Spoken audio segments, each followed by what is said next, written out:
mambo hata mtu kumtoa katika Uislamu wake, wamtoa katika ubinadamu.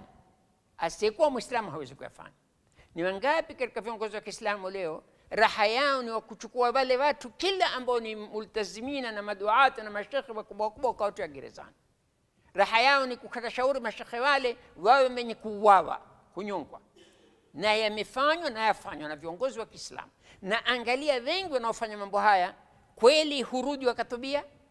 Mara nyingi wallahu la yahdithkum adh-dhalimin. Kwa sababu dhulma kitubaya wake khairi dhulma ile wewe umekosana wewe na Mola wako. Mola ni Ghafur. Lakini dhulma ya kumdhulumu mtu, ukaja ukamweka mahali mtu hafai kuwekwa, ukaja ukamfunga mtu.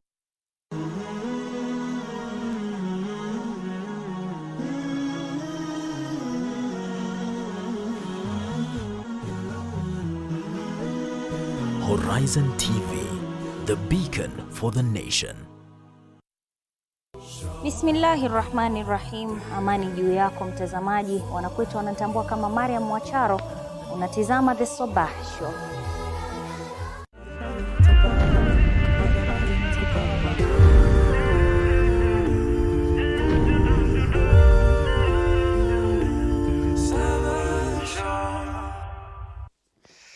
Rise and shine. It is the 17th day of October 2019. Assalamu alaikum wa rahmatullah. Welcome to the Sabah Show.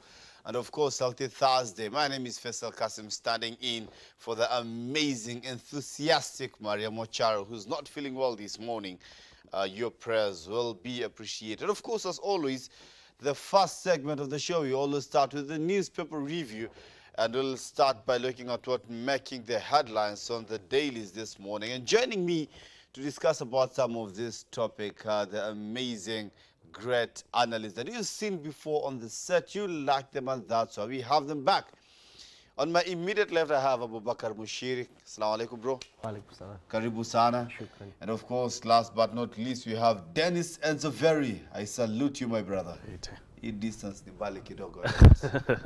Gonna shake hands. Hakuna handshake. Tutajenga bridge. Tutajenga bridge.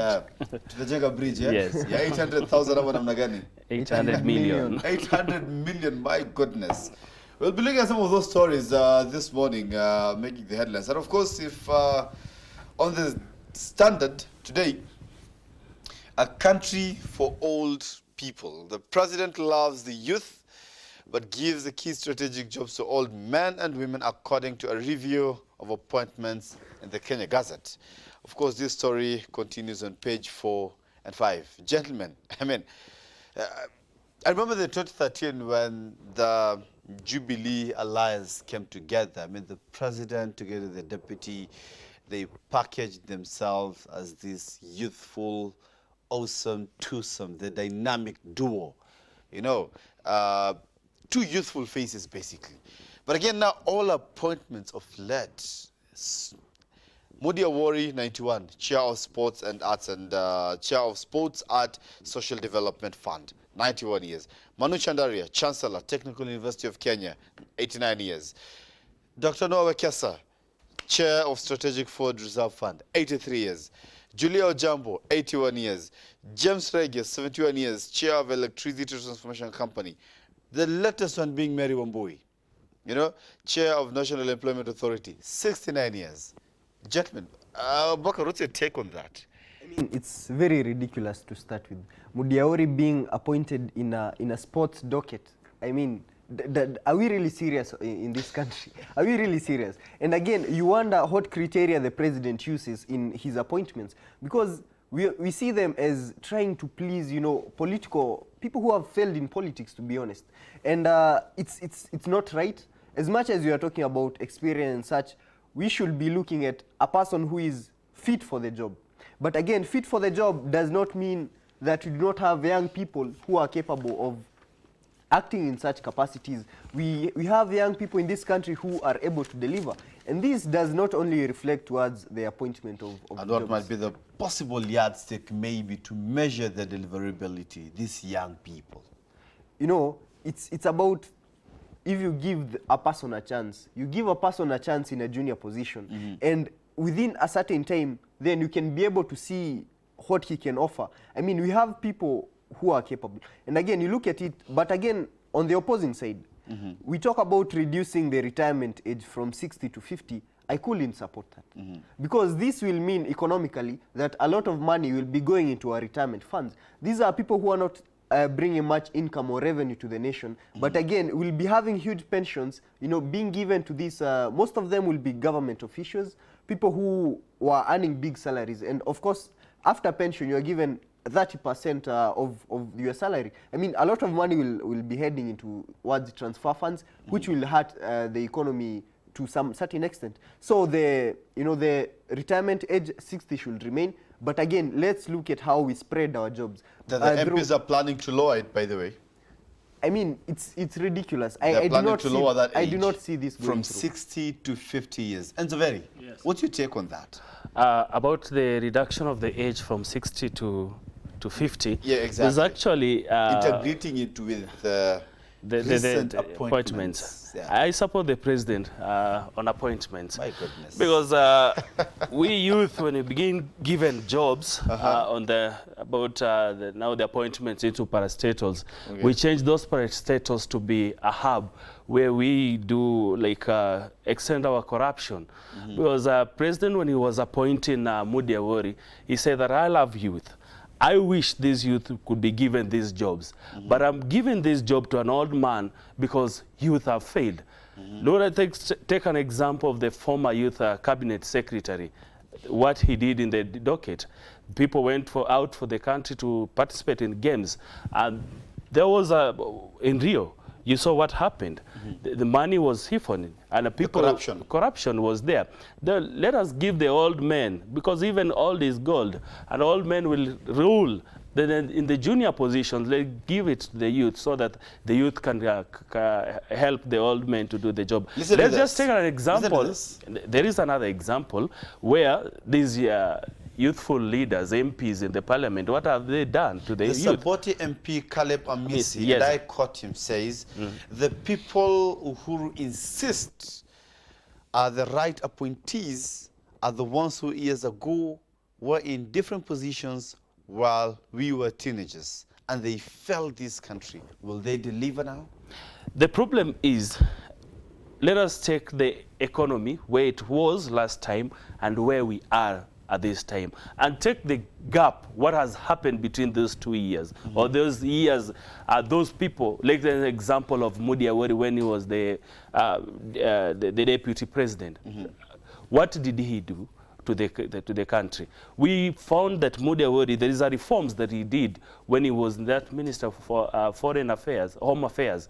There was a tremendous changes in the prisons, where there was now the prisons could enjoy entertainment. Yes, entertainment. They could sleep in the well. But take now compared to other times when he was not there, these people were suffering.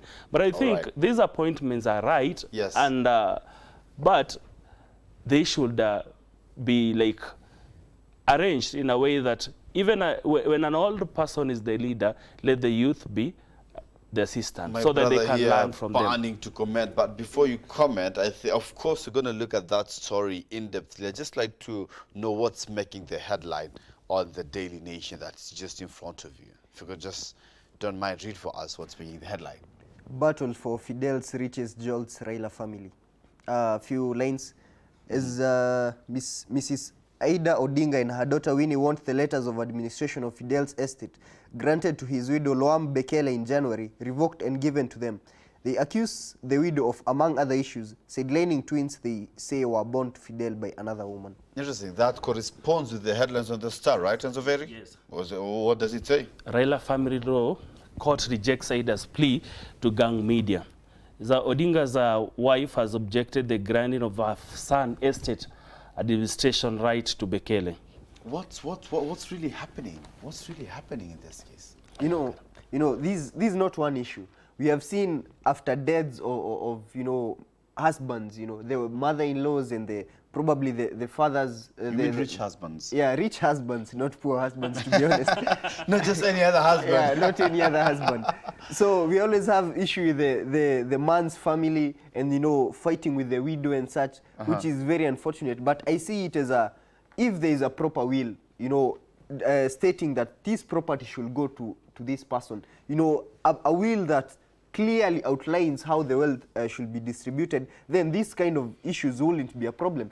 Because if assume the widow is granted, according to the will, an estate, and then the mother-in-law goes opposing, said for certain reasons well known to her, then you could go to court and argue on the basis of the will. But now, if you take it from a social matter, then you say this one has more rights socially over this one. Then when you go to court, it's all about legislation. That's where you go to settle your cases. I mean, if you can't settle the cases out of court with justice, the Attorney General was encouraging that settle your disputes out of court. If you can't do you can't do that and you're going to court, then you'll have that basis of the will to argue upon and come to you know, a solution. Interesting. I just love to take your point, Nzoveri, on that before we move on to the next paper. According to me, now like this case, Ida should just shun away from this case.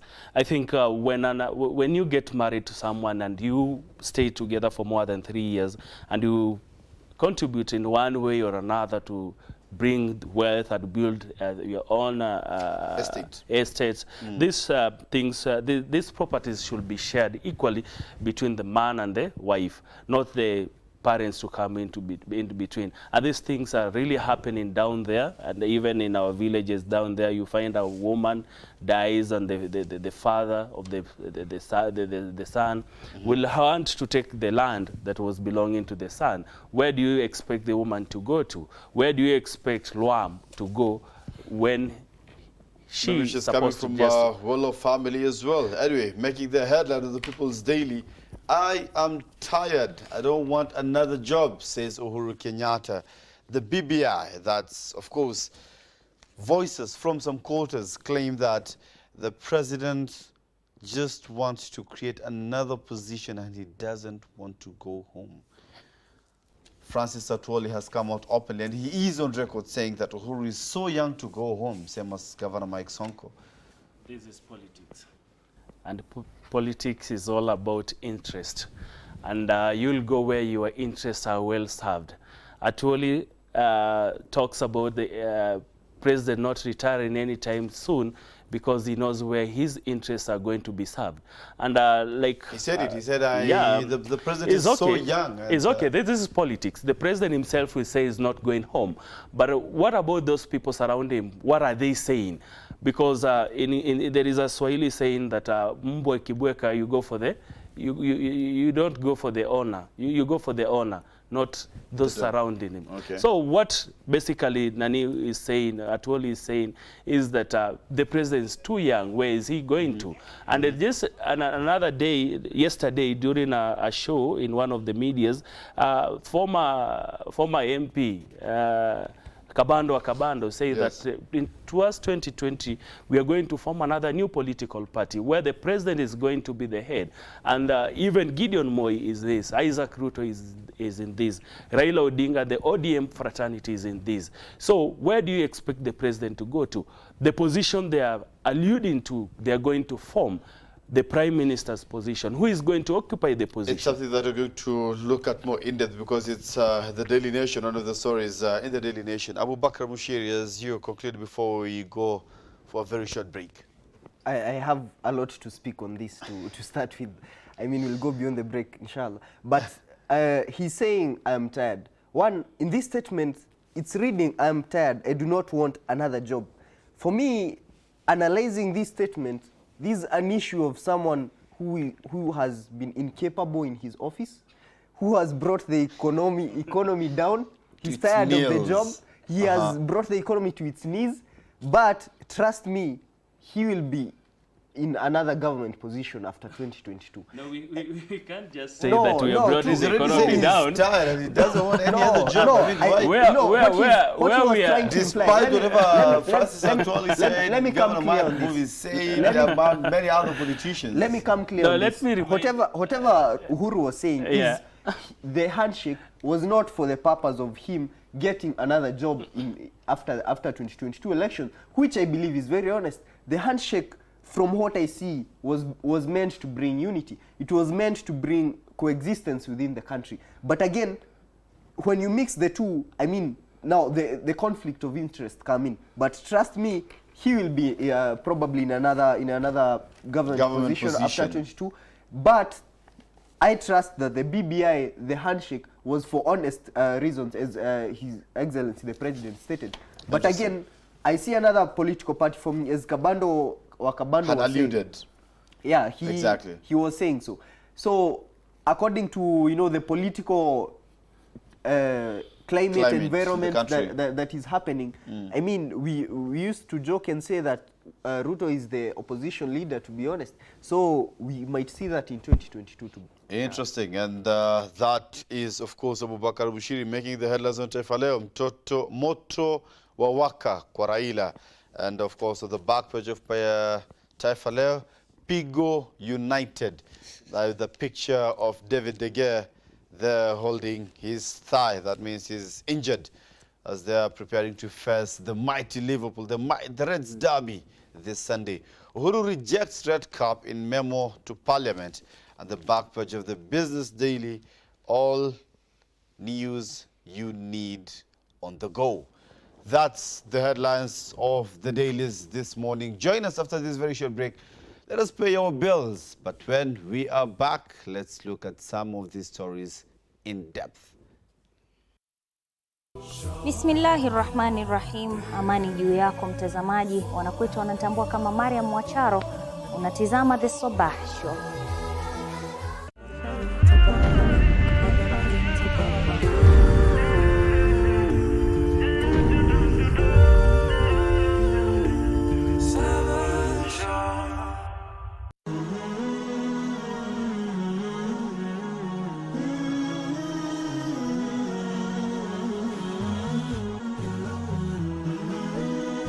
Horizon TV, the beacon for the nation. Practice this direction from Allah subhanahu wa ta'ala perfectly. Reminders from the member. Msije mkafata nyayo na barabara na njia ya shetani. Saingine Muslim anafikiria ni kupata mali neema. With the best of Hatibs. We tasted the pleasure, the sweetness of ibadah. Because the Prophet ﷺ said, there are no times that can be equal to these days except maybe. Tune in to Horizon TV and watch Friday khutbahs from different masajid every Tuesday and Thursday at 5 p.m. Wanashitati nashta, watakaowafisha nyinyi ni malaika wa mauti. Ishara zetu zinazotuongoza. Ndipo hata Mwenyezi Mungu Subhanahu wa Ta'ala katika Qur'ani, pokea ufahamu, asema na tahadhari, la yanju min dhaqtati alqabri salihun wala talihun, yazingatie, haokoki na kufinywa na kaburi yoyote. Jiunge na Sheikh Ali Bahero katika bishara zetu kila Jumanne saa 2 usiku kwenye Horizon TV.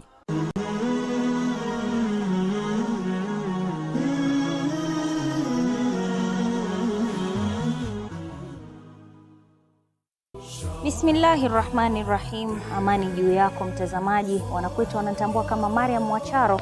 Unatizama The Sabah Show. Welcome back. Thank you so much, Mohammed Shakobo, right there. And we are continuing with our dailies. The story on page 6 of The Standard. Before we go to page 6, there's an interesting story here about the footbridge that the government is going to contrast possibly the most expensive footbridge. Heard about that? Yeah, we've seen it. And 800 million. Yeah, and what surprises is it's not one footbridge. They plan to put many footbridges along the road where necessary. But again, I wonder why development projects in Kenya are so expensive. I mean, we look at the SGR. Ethiopia did its own train project. It was almost half the cost that we used on SGR. For them, it was a dual railway. I mean, something fishy is happening in this country because we are using too much money on I'm sure if China or another country were to do a footbridge, it wouldn't cost 800 million. And some of these projects are unnecessary. They are put there to benefit certain individuals, you know, to give projects to someone. Look at what happened on Thika Road. They marked the red line on Thika Road. But who is using it? Who is using it? I mean, it was a contract created there to benefit someone, probably who has political connections, to be honest. Kenya is seeking 4.2 billion. My thoughts are loan like, again to facilitate this footbridge. Yes. It's very. What is there is this is not the first time we are talking about government projects being doubled. There is a road that is like the quotation of a road is goes at 3 million. Then the contractors say it's 10 million. There is someone who is eating from the same money that has been added from the initial pricing that is given by the government. But I'm calling on the government to come and investigate these things, because this is not right. The government is the same party giving the tenders. Where is the DCI? Where is the DCI? Where is the government bodies that are set to do the investigation? They should come out and investigate these matters, because this is too serious for a footbridge going at 800 million. Whereas as a country where we're still talking about a country where people are sleeping hungry, people are dying because they lack water, in a country where we build a bridge at 800 million, why can't we set this money to other projects that is going to benefit the Kenyans?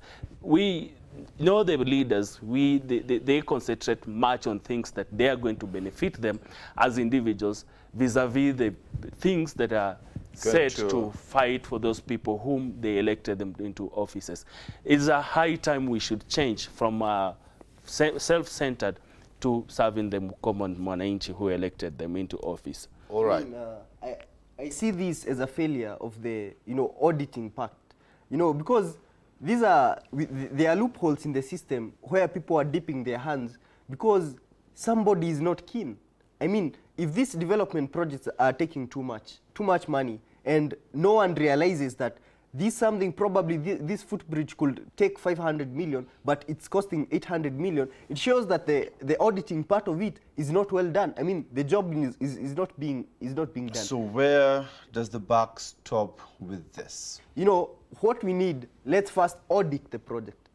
Let's look at how much, look at other sources, other contractors, ask around, if you are to do this kind of footbridge, how much will it cost? Then if you see a very big variation, in the pricing, then you can be able to tell that someone is stealing from this. And then you can... The immediate former Auditor General, Mr. Ouko, has been auditing some of these projects, has been filing reports on some of these projects. But again, dead end. It's the judicial system which has a problem. The DPP and the DCI have been doing a good job, but look at what has happened in the last 6 months. I mean, we had seen a time in which the DPP was bringing cases day in, day out.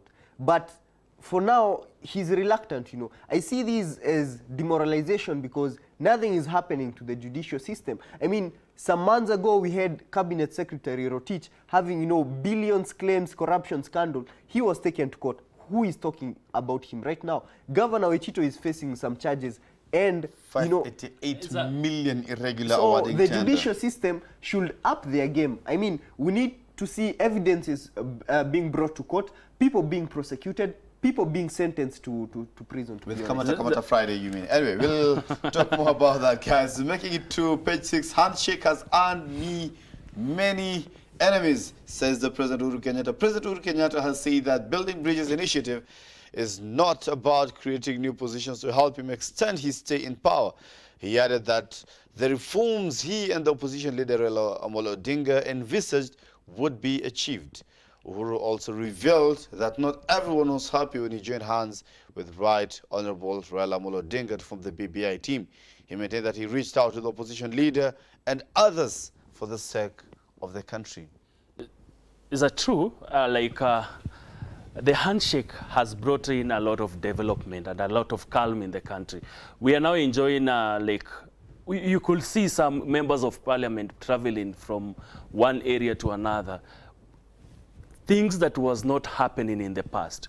And like the president complaining about the handshake handing him a lot of enemies. It's true. He must have enemies because those Has people... Has it not formed new political alliance? Yes, we are going towards forming a new political alliances and forming a new political parties. So for as and much as we are going to have in some quarters, of course, it has brought disharmony in other areas. Yes, do you think so? As we speak right now, we don't have a Jubilee party. We had the Jubilee we are talking about is a divided Jubilee. It's my opinion, but it's clear on the ground. We have a divided Jubilee. A Jubilee that supports the deputy president have all come out strongly to say that the Jubilee party is united under the leadership of His Excellency the President. The Jubilee that we're speaking about today, where the Secretary General of the party is listening much on the president and following much about what president is saying, and the other part is following the deputy president. We have a Jubilee that supports the deputy president and a Jubilee that supports the president. Let's take an example. Is Jubilee united? According to you, no. They are saying it's united. Where is in Kibra? In Kibra right now, where we're having a by-election, we have quarters of Jubilee party supporting a candidate in ODM, another. Whereas Jubilee itself has a candidate there. The deputy president thought that when I support the president for the next term, I'm going to earn another term from the president. And I'm going to follow the footstep the president used so that I can get the majority support from the Mount Kenya region. As we speak right now, the Mount Kenya region is divided. We have a team led by Kimani Ichung'wah, and the other team led by Moses Kuria. And now Moses Kuria, now they are speaking, they are following now the president. What the president is saying is where they want to go. And we speak right now, the president has the majority say in the region than the other person. As much as the roots the president has made and the contribution he has made in the different churches and different groups, but the president has a say in the Mount Kenya region. And so, the Jubilee Party, as we speak right now, is divided. And there's another one here. And the report comes out, we are going for another referendum. And there is a party... Yeah. I would like first to support Enzoveri on this. Jubilee is divided. It's not about Faisal, it's not about official communication. It's not what you tell us, it's what we see. We are saying Team Kieleweke, Team Tangatanga. Monkey see, monkey do. That is a complete example of a division. We talk about the handshake. Uhuru is saying he earned enemies from the handshake. You know, first I see a fault in the handshake. The handshake was positive, yes. Its purpose was not to bring political unity all over the country. Politics is competition. People have to differ. People have to compete. So it doesn't mean that you are all heading to one direction. Political differences, you know, are inevitable. They are unescapable, despite how many handshakes you do in this country. But the purpose of the handshake was to bring national unity. Look at what happened after 2013 elections. We had, you know, political tension in the country. Investors were withdrawing their funds from this country. So this was entirely for the sake of the country and not political interests and not individual interests. It was entirely, yeah, it was entirely for national unity. But again, I see a fault in it in the sense that, you know, there was no that level of inclusivity that was supposed to be. Look at what is happening right now. Raila and Ruto are not in, you know, they are not the best of friends, to be honest. Why did this happen? Because it was a handshake between two people, not a handshake between two political camps. I mean, if it were to be a handshake between two political camps, yes, then we will have sobriety in our politics in Kenya. People will not be insulting each other in parliaments or throwing stones against each other. We will have that sense of, yes, we are differing in our parties. Yes, we have Jubilee, we have ODM, but this competition. Let us differ ideologically. It's politics, but it was for two people. Enmity. It was for two people. So we see it as an alliance more and less of a handshake. But we've seen other NASA principles. Yes, they are complaining. Yes. You know. Anyway, moving on forward, gentlemen, because of time, Aisha Jumwa, to know her fate today as she spent the night in the cell. Malindi MP Aisha Juma yesterday spent a night in Mombasa police cells after she was arrested at her Kakuyuni home in Malindi. This was after a 48-year-old was shot dead in the Malindi Gandawad by-election. She's actually paying their political price. This is one way. Going against the system? Yes, going against the system. This paying the political price. The MP went against what, he's a member of ODM. He's supporting a candidate of Jubilee. And now, what do you expect? Let's go back. What was happening? Is that a member of Jubilee or an independent candidate? No, he's being sponsored by the deputy president. He is the independent candidate. And he's being sponsored by the deputy president. What Enzoveri is talking about does not make sense to start with. Because what Enzoveri is saying that Juma is paying for a price for differing with ODM on this matter. First, you have to consider that Jubilee is in governance. So there is no way you'll get hurt, you know, for supporting Jubilee. No. And Jubilee is the governing party. And again, those are things of the past. Those are the things of the past. By quoting you, you said that the Jubilee is divided itself. So which faction of the Jubilee? These are things of the past. Let us look at These are things of the past. What happened in this case? He came with a group of goons, reportedly. She came with a group of goons. That's where the violence erupted. That's the matter. So she was the cause of this. I'd love to disrupt you in that because that's a matter that's still in court, still under investigation. So I wouldn't want us to talk about it. No, but we are not mentioning the case. Details of the case, of the death. But let's just talk about the political price. Yes, he's paying the political price because let's take an example of Obado. Obado paid the political price for going against Raila. Now they're good terms with Raila. Now he's enjoying the freedom. Are they? Yeah, they are. Okay. These are sample cases. You know, if I get injury on a football pitch, you cannot say, Faisal, I'll never play football because Abubakar got injured on the pitch. I mean, these are different cases which should be handled differently. No, these are still the same cases. They can be linked to the same what happened in the past. And trust me, after this case is going through the court, there was violence in this. There were goons who were involved, and of course, again, I'm sorry, sir. I'd love to cut you short there again because we are getting into the details of the court case that I would not want us to breach the law, that we are not supposed to be discussing court case. Anyway, our corresponding story on page 13, the same expect new super alliance next year, says Kabando Politicking for 2022. That we will be talking about that after this very short break. Let's still go and again pay our bills, as my director and producer this morning, Mohammed Shakombo, instructs me. So don't you go away because the hit in this studio is something else. Bismillahirrahmanirrahim. Amani juu yako mtazamaji. Wanakwetu wanatambua kama Mariam Mwacharo. Unatizama The Sabah Show.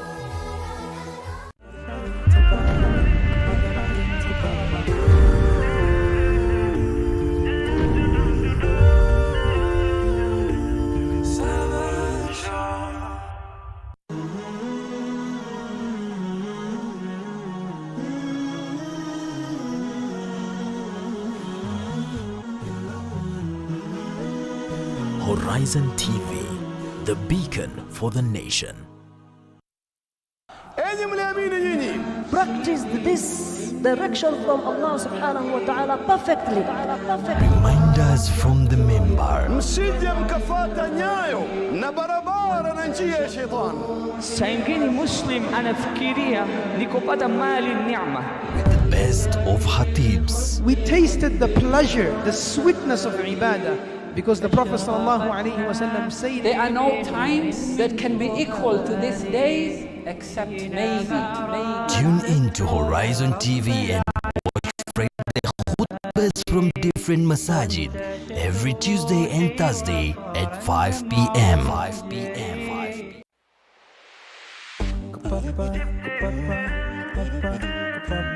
Healthy Thursday is not just about diseases. It's about food, lifestyle, milestones in the medical practitioner's field, especially in our Muslim Ummah, and more so, your health. Discover breakthroughs and milestones in the medical field. Learn how to manage diseases. because that was not painful.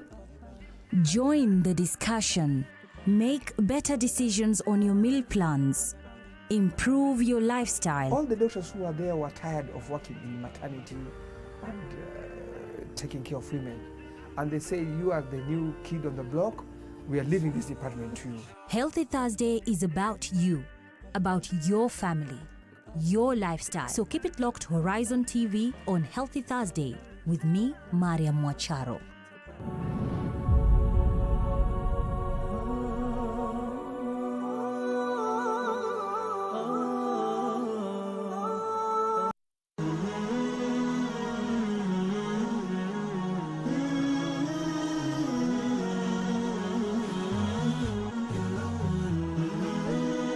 Horizon TV, the beacon for the nation.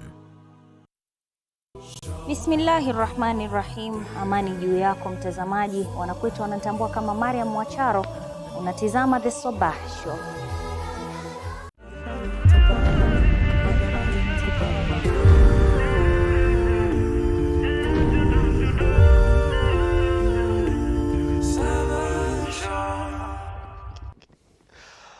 Thank you so much, my director and producer this morning, Muhammad Chakombo. Expect new Super Alliance next year.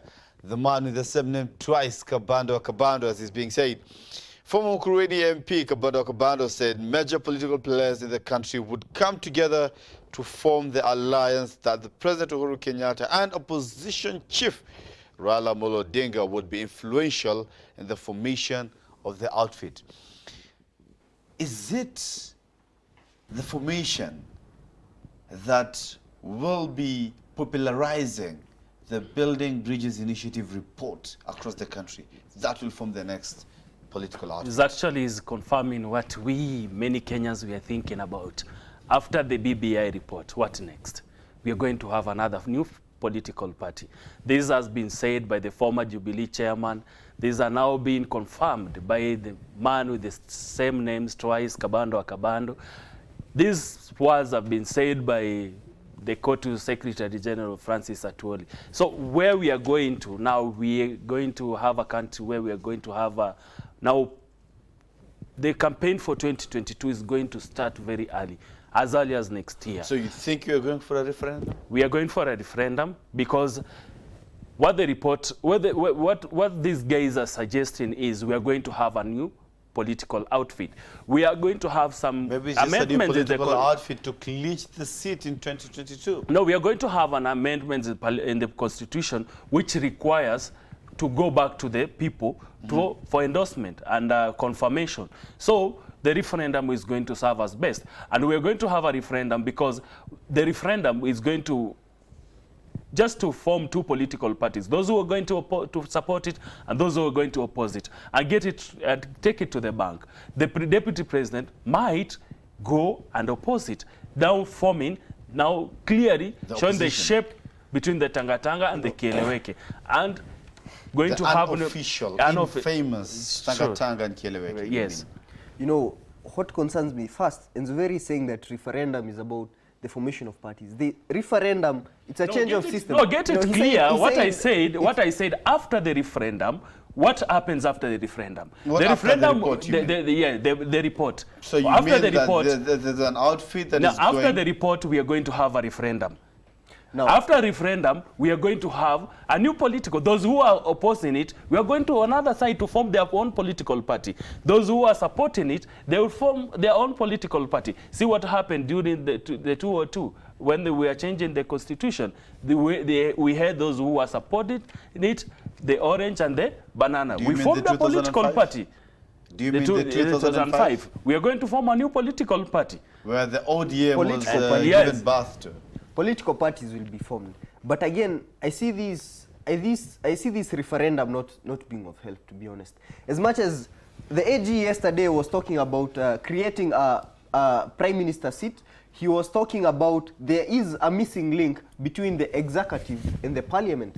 I mean, if the position of the prime minister were to be created, there would be that link that the executive and the parliament will be in kind of way be able to work together. The referendum could probably hold such a position, a powerful prime minister, a ceremonial president, a deputy president, But you know, I see this not as a solution for Kenyans, to be honest. We look at politics too much, but what about us as Kenyans? What we need recently, the Punguza Mzigo initiative has just gone down. Exactly. So, I mean, only one county, and it has lost popularity in more than 24 counties. I mean, now, so is it that you're a shortage of laws or implementation in this country? The problem is not the implementation. The problem is the involvement of the stakeholders. The stakeholders are the mwananchi. If you just come up with your own laws that you think that will bring your own laws to the people and the people will easily buy it, then you are I mean, these wrong. are not. What's actually Ukuru bringing laws? No, what's actually Ukuru got? No, what if the suggestions were passed by the 24 counties? It could have got a referendum. Yes. So after referendum, it becomes a law. Then now, what next? Let me give my opinion on this. We need a system which is workable. We need a system. First, we need to reduce the number of politicians in our parliament. I mean, the number of MPs is way too high. I do not see them serving much purpose there. And again, look at our system. This presidential system of voting, of citizens voting for the president, it should be outlawed. We should have a parliamentary system. Saying that you're throwing your weight behind Punguza Mzigo bill? Punguza Mzigo is positive. And again, I support. No, it's down. I could support. No, why are you supporting something that is already? We are done with it. Another thing. I suggest a parliamentary, you know, system. In whereby the MPs vote for the president. Look at what we are doing right now. That Gravel has it. The BBI is bringing it. We are seated right here, you know, 8 a.m. in the morning, talking about presidential elections in 2022. I mean, if it were MPs to be doing this, we will have, you know, less focus on politics. We will focus more on development, and we would leave the MPs to do their job. I mean, so in short, you want us to discuss about agriculture. You want us to discuss about development. Where is the development we are discussing about? These politicians are standing to discuss about politics. Gentlemen, listen to this. The People's Daily, page 5. NCIC, National Cohesion and Integration Commission, has summoned former Embakasi MP Irshad Sumra and Suna East Member of Parliament Junet Mohammed over claims of hate speech and the recent Kibra ODM rally that was held on Sunday. What's your take on that? I'll start with the Enzoveri. Actually, mine will be, this commission is just there. They will call them, they will appear before the commission, they will talk, they will drink tea, and then it ends there. That's the end of it. It ends there. We will not see any report coming out, people being jailed, people came out lashing at the opposition, lashing at the deputy president openly in front of a crowd, live on television. We lack morals as a country.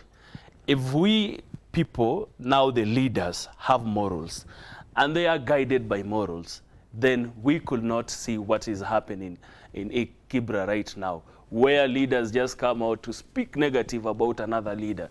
As I'm surprised, one member of parliament is not there, whom I'm not going to mention his name. He's not on the list, because these are people who wake up early in the morning, they think, as actually in our politics, we have a very wrong way we are approaching our politics. We think if I abuse you this morning, I talk all sort of negative things, negative things about you, then that gives me a political mileage. Our politics are, you know, very outdated in Africa, not only in Kenya. First, the formation of the parties themselves, it's regional based, it's tribal based. You know, we are not talking about political parties formed on basis of ideologies. That's where the problem starts. And then you go to the individuals themselves. We have, you know, in a society, you expect a few people to be immoral, to be honest. You expect that in the, you know, among all politicians you have in the country, some 5 or 7, you know, could speak ill of others. But again, the impunity that we have in this country lets them go scot-free. I mean, nothing happens, and that is where the problem is in this country. And let's talk of Kibra by-election. Kibra by election. Imran Okoth. Imran Okoth. You know, we have to look at this. As much as we have some bit of competition from, I don't know, Mariga or Owalo and such, but we know in Kenya we have that form of psychophancy politics, and if Baba says vote for this person, probably everyone will. I mean, somebody was just mentioning Kibra is Baba's bedroom. I mean, he was saying Kibra is Baba's bedroom. So I expect people to be loyal to the ODM party.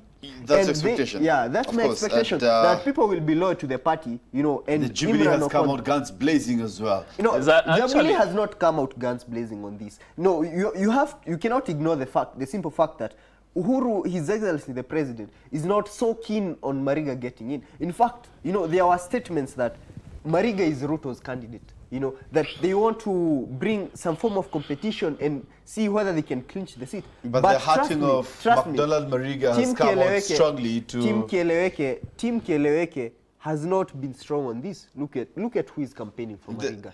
Okay.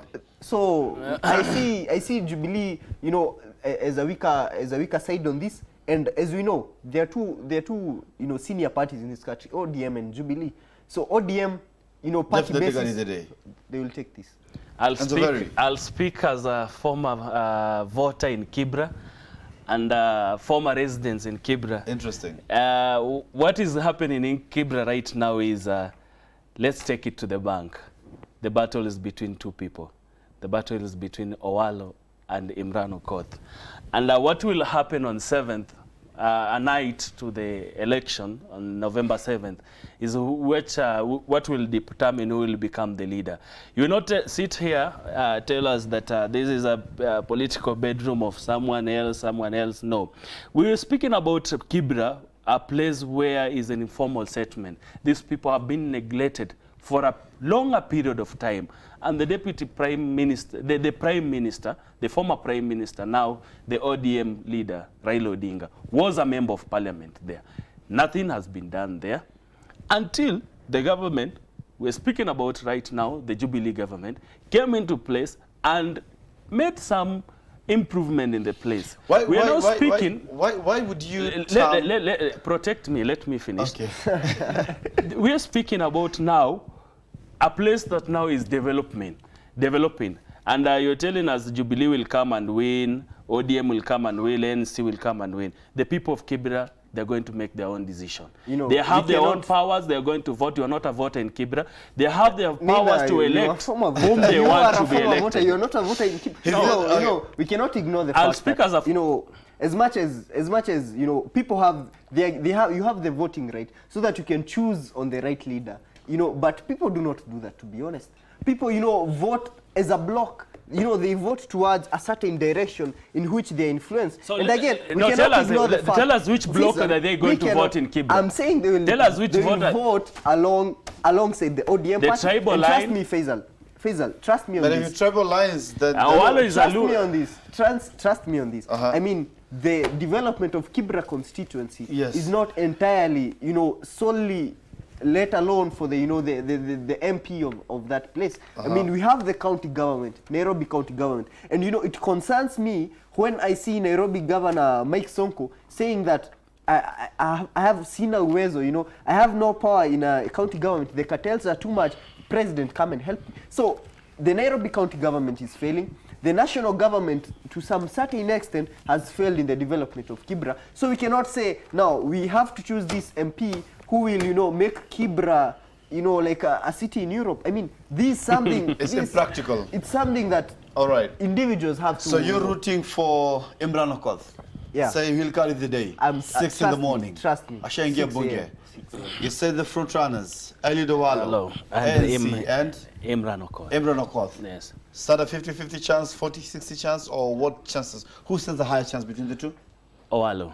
Owalo stands a higher chance 60%. 60%. Yes. Imran 40%. 40%. Interesting, gentlemen. I have to walk you out of my set because of time, and thank you so much for making it lively as it was. Abubakar Mushiri and Dennis and Zoveri. Well, guys, that was the newspaper review this morning with these two amazing gentlemen here talking about what's making headlines of the news. Of course, a lot of stories here and there. We exploited some and we could not discuss some because of time. It has been amazing. It has been lit. And of course, thanks to you all here for your company. Don't you go away, because we are going to be back with the second segment as we will be discussing the second part of cardiovascular diseases. That the discussion started last week. So please don't go away. Gentlemen, thank you. Asanteni sana. Your drinks, vikombe zenyu? Vikombe zenyu. Hii set nakuja na daktari. Si ndio? Asante sana. Thank you so much. Bismillahirrahmanirrahim. Amani juu yako mtazamaji. Wanakuita wanatambua kama Mariam Mwacharo. Unatizama The Sabah Show.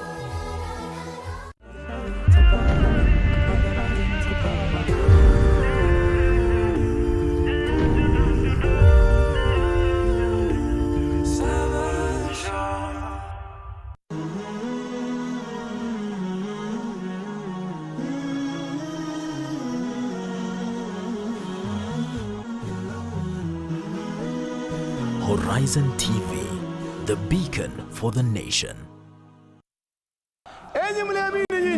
Practice this direction from Allah subhanahu wa ta'ala perfectly. Reminders from the member. Msije mkafata nyayo na barabara na njia ya shetani. Saa ingine Muslim anafikiria ni kupata mali neema.